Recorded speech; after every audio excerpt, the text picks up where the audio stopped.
అది ఒక చీమల దూరని చిట్టడివి. అందులో తిమ్మరాజు అనే జిత్తుల మారి నక్క ఉండేది. అసలు కష్టపడకుండా మిగతా జంతువులను మోసం చేస్తూ కాలం గడిపేది.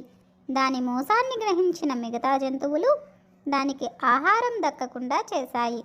కష్టపడడం చేతగాని ఆ నక్క ఆకులు తింటూ ఉండేది. కొన్నాళ్లకు చాలా బక్కచిక్కిపోయింది. నడవలేని స్థితికి వచ్చింది. ఒకరోజు ఆ మార్గంలో వెళ్తున్న పిల్లికి బక్కచిక్కిన నక్క కనిపించింది.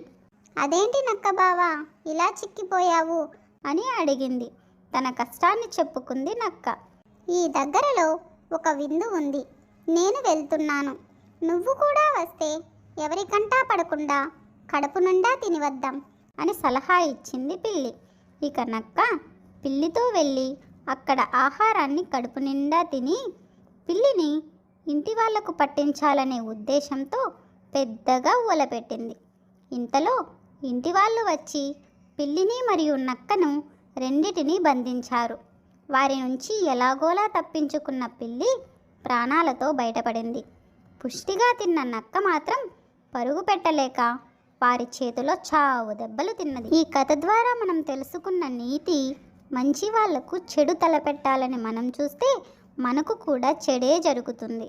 ఓకే ఫ్రెండ్స్, కథ నచ్చినట్టయితే ప్లీజ్ ఒక లైక్ చేయండి, సబ్స్క్రైబ్ చేసుకోవడం మర్చిపోకండి. Thanks for watching. బాయ్.